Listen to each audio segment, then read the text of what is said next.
Doutora Aline, esses agressores de crianças, isso deve ser algo escalável, né? Ele deve ter um início, tá? E depois ele começa a ficar pior e acaba atingindo aí um comportamento, vamos dizer assim, que tem uma evolução.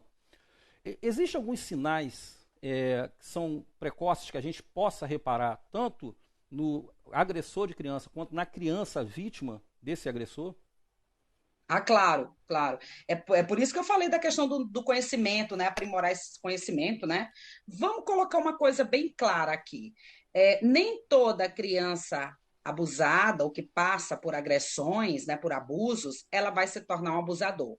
Mas muitos abusadores, né, eles vão, né, abusar outras pessoas, porque eles aprenderam que aquilo é uma maneira de lidar com conflitos, de lidar com situações, com problemas, né?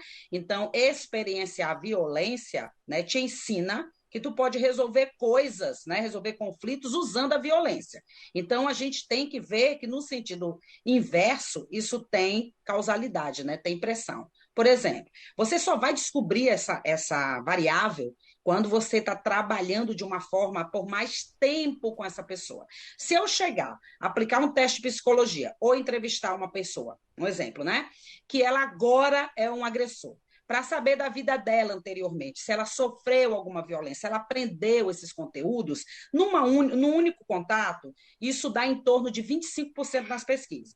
Quando você tem vários contatos com esse mesmo agressor, né, dentro de uma terapia, ou o próprio FBI falou sobre isso, né, quando ele entrevistou criminosos violentos, né, e serial killers e tudo. Se você tem vários contatos com essa pessoa, sobe para 70%, certo? Sobe para 70%. Por quê? Isso é bem lógico da gente entender. Num primeiro contato, que não foi estabelecida a confiança, o rapport, né? A pessoa pode não te falar sobre as questões mais íntimas, mais dolorosas, né? Mas quando a gente avança aí nesse contato, a gente vai ver que tem relação. Ou seja, quem sofreu determinados abusos, ele pode reproduzir esses abusos. Por que eu estou colocando isso? Que é tipo uma porta de entrada, né? Se a gente quer diminuir violência e comportamento criminal, a gente tem também que ver a questão lá na sua origem, né? Então, a gente tem que diminuir a violência contra determinadas crianças que no futuro podem se tornar até agressores violentos.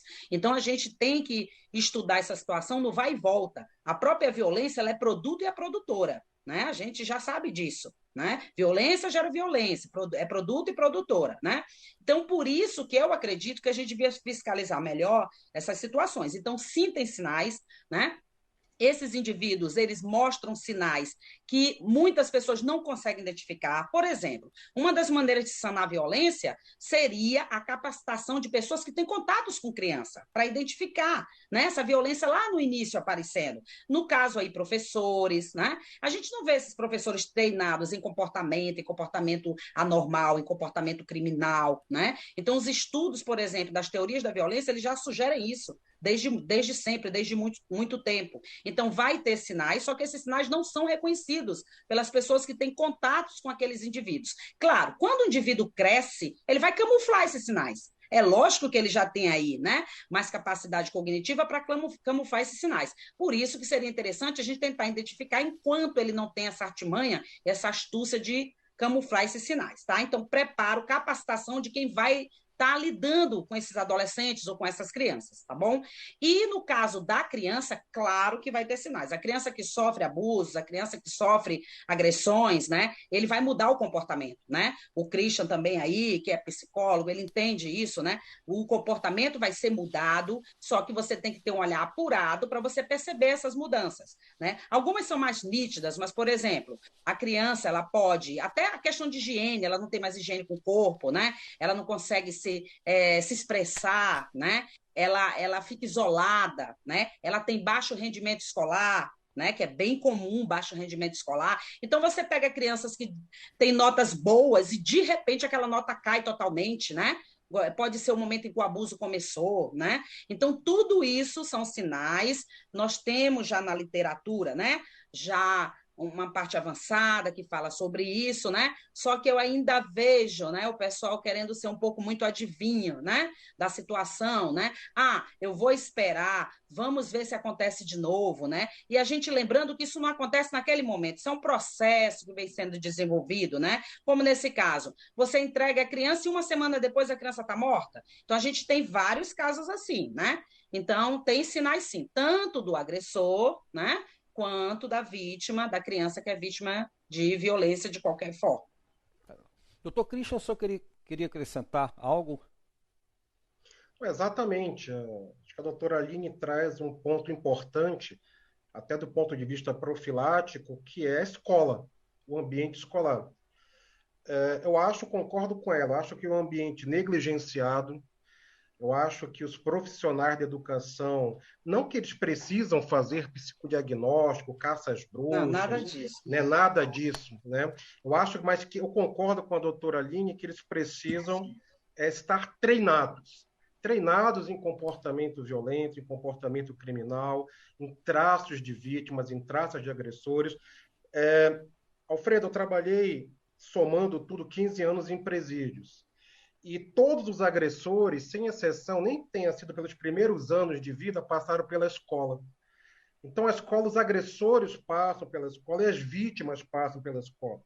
Então, eu acho que a equipe técnica das escolas, né, desde o porteiro, né, até o professor, todos aqueles que estão convivendo com as crianças, eles deveriam ter um olhar mais sensível, sim. Repito, não é, concordando com a doutora Aline, não é para a gente ficar apontando, não, diagnostica esse, nada disso. Mas a gente precisa entender o que ela traz, e eu concordo, dos sinais. Então, por exemplo, quando eu sou chamado para fazer uma perícia doc ou de assistência técnica para saber se uma criança foi vítima de abuso sexual, o primeiro movimento que eu tenho é de ir na escola. E exatamente, a primeira alteração comportamental dessa criança é muito mais visível dentro da escola, dentro do ambiente escolar.